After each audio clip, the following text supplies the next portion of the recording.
CEO of Limitless Solutions. Please welcome Albert Manero.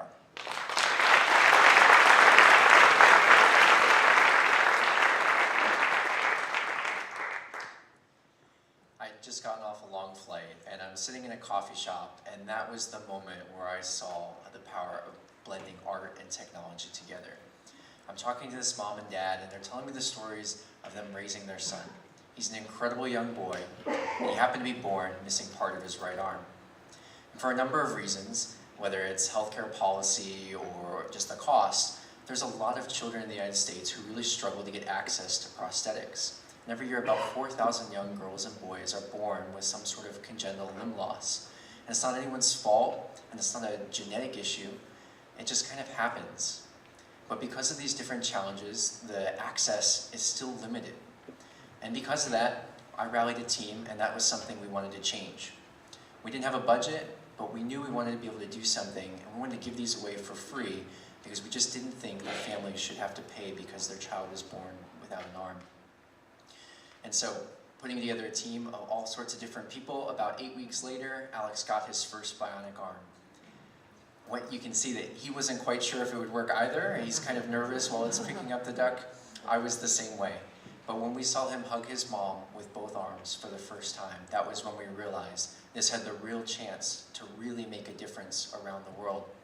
And his story started to ripple across not just the United States, but really internationally, and every family was saying the same thing.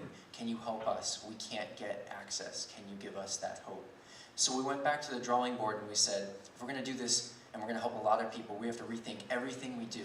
We need to make the technology better, we need to make it more affordable, and of course, it's gotta look really cool so that kids really enjoy it. And so Alex here is being able to use the arm, and he's starting to explore how it works. We actually use a muscle sensor, so when he flexes his arm, he's able to actually pick up, grasp, and then release an object like a rubber duck. And this was just the very beginning, much different than that white, very functional arm, because we learned that kids really love the power of expression. It can change everything. And so in order to do that, we had to change everything about how we do traditional engineering.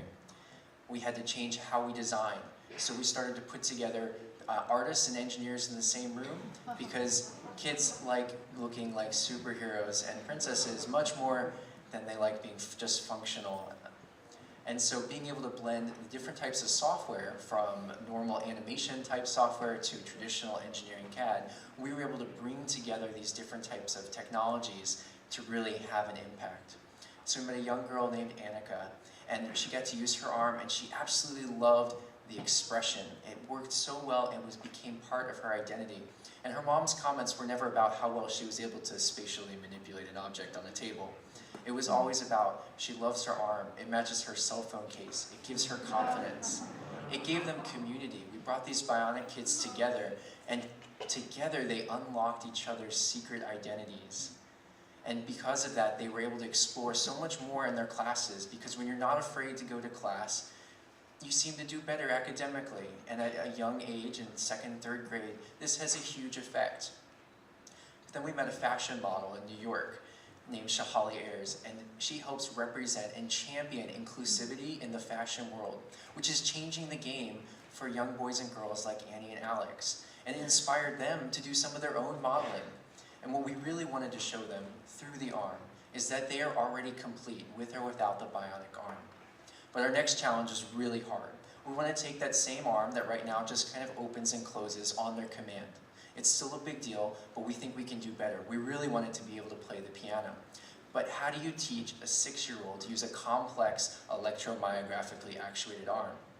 We called the art college and the video game design team, and we hid the training protocol for this advanced bionic arm inside of a video game. And so Juliana here is being able to make her own character. We take her from the real space where it might be embarrassing when you're learning, and we put it into a video game.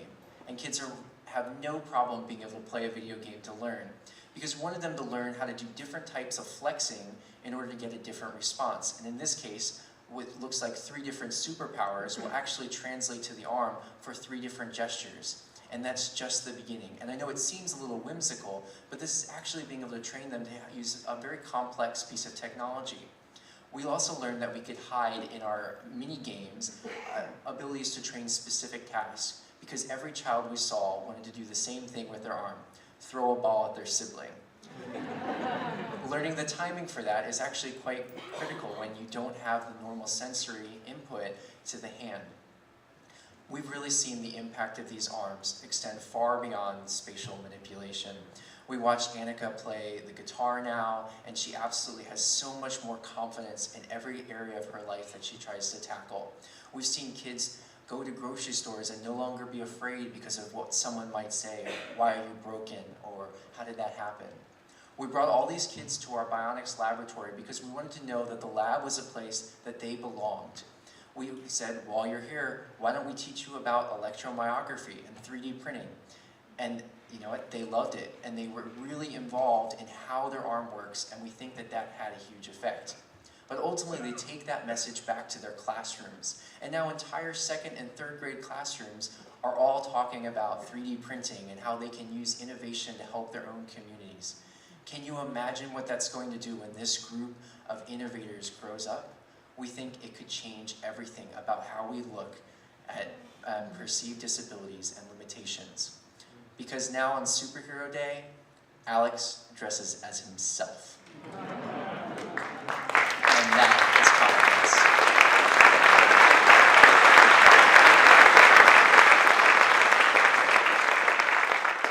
We're still at the very beginning of this process. We've only helped a few handfuls of children, but we think we're going to be able to do it. And my challenge for you is to find the areas in your world that you can blend expression, art, and technology, and perhaps together we can build a better tomorrow. Thank you very much.